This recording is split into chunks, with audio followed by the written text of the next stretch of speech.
যে আমি একটা ন্যূনতম ওই জীবনটা লিড করতে পারলাম, যে আমি একটা ইনসাফের হাসি নিয়ে আমি আমার আল্লাহর কাছে পৌঁছতে চাই। হায়াত মৌতের মালিক আল্লাহ, ন্যূনতম সিকিউরিটি নিয়ে চলাও হলো সুন্নাহ।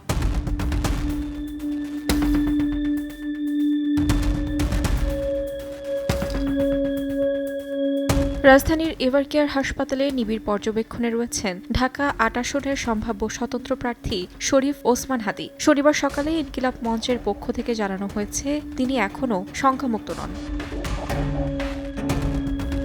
নৃশংস এই ঘটনায় রাজনৈতিক অঙ্গনের বাইরেও শোবিজ অঙ্গনে দেখা দিয়েছে গভীর প্রতিক্রিয়া। সঙ্গীত শিল্পী আসিফ আকবর ফেসবুকে আবেগঘন এক পোস্টে লিখেছেন, ফিরে এসো প্রিয় ওসমান হাদী।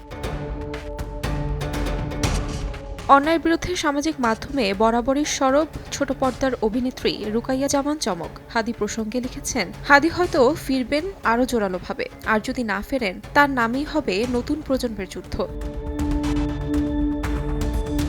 এ ঘটনায় তীব্র নিন্দা ও উদ্বেগ জানিয়ে সাংস্কৃতিক উপদেষ্টা মোস্তফা সরোয়ার ফারুকী লিখেছেন, তোমরা সময়টাকে চিনতে পারোনি।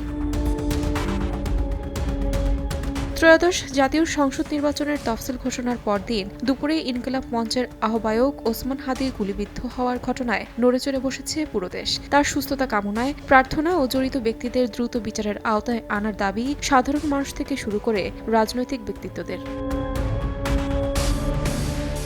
তাহমিনা তন্নি, সময় সংবাদ।